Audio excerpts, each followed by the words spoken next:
Wimbledon 2010. 2 hommes, 3 jours. 11h05. Un combat titanesque, bien au-delà du tennis. Ce match a repoussé les limites du corps humain, de la concentration et surtout de l'endurance mentale. Aujourd'hui, je vous emmène revivre ce moment unique, ce duel devenu légendaire, Isner contre Mahut. Accrochez-vous, car ce que vous allez découvrir est tout simplement hors du commun. Voici le match le plus long de l'histoire du tennis. Juin 2010, Wimbledon bat son plein, comme chaque année. Les pelouses sont impeccables, les spectateurs élégants.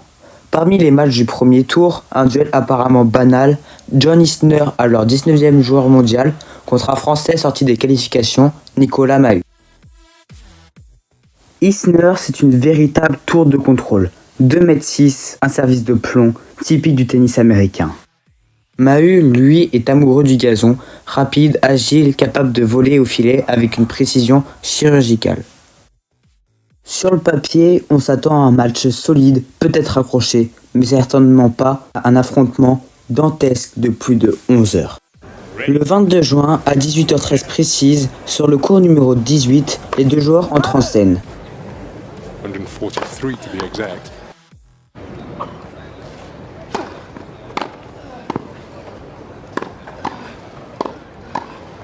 Oh.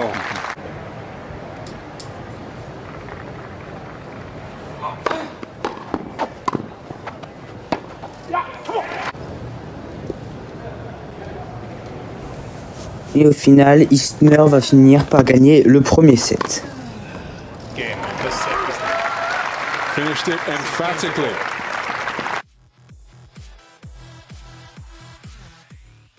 Mais au deuxième set, tout s'inverse.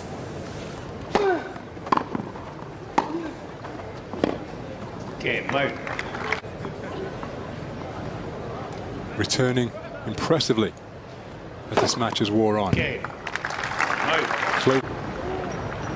Mahut va gagner le second set et ça va donc faire un partout. Le public est détendu, l'ambiance est calme, personne ne sait encore que l'on vient d'entrer dans un moment historique. À la tombée de la nuit, le match est interrompu. On pense qu'il reprendra et se terminera rapidement le lendemain. Mais en réalité, c'est là que tout va basculer. 2 sets partout, 5e set décisif. Mais attention, à l'époque à Wimbledon, pas de tie-break final. Pour gagner, il faut 2 jeux d'écart. Et là, le bras de fer commence vraiment.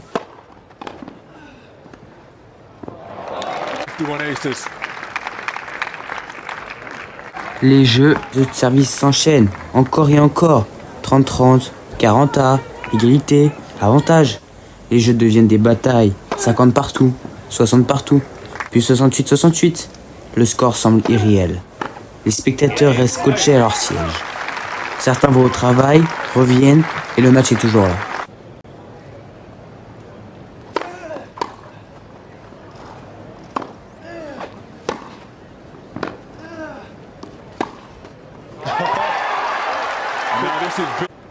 For Mahut.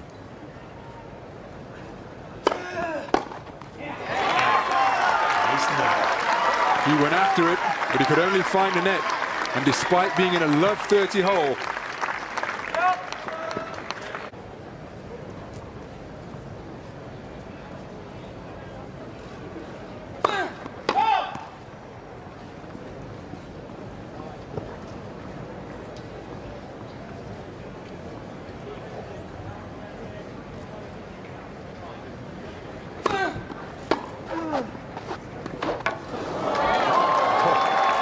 fails to put away.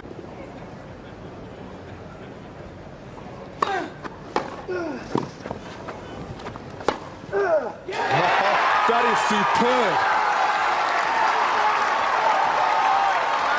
That sets up his 5th match point, and can he make it?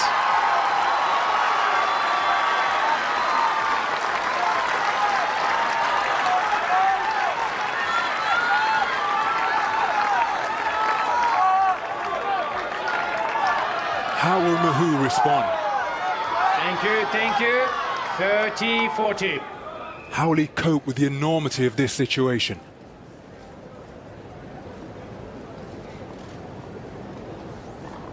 Et enfin, après 183 jeux, à 70-68, John Isner réussit un passing gagnant. C'est la fin d'un calvaire aussi beau qu'épuisant. Le match s'achève après 11 heures et 5 minutes étalées sur 3 jours. Un record, un mythe, une épreuve humaine. Ce match, c'est une avalanche de records. 183 jeux disputés, 11h05 de jeu, 113 aces pour Isner, 103 pour Maheu, presque 1000 points joués au total, et pourtant, une seule balle de break convertie, une seule.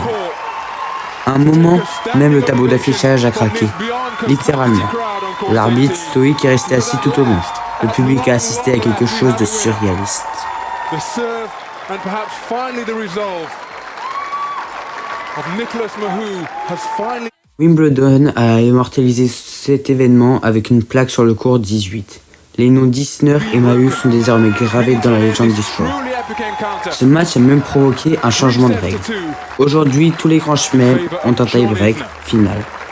Mais plus qu'une règle, ce match a laissé une trace émotionnelle. Il a prouvé que la volonté humaine, quand elle est poussée à son extrême, peut défier toutes les limites.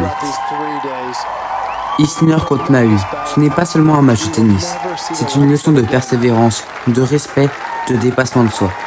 Une épreuve mentale et physique qui dépasse le cadre du sport. Si cette histoire vous a inspiré, abonnez-vous pour découvrir d'autres récits incroyables du monde du sport. Et souvenez-vous, parfois, la légende naît là où on ne l'attend pas. A truly historic match.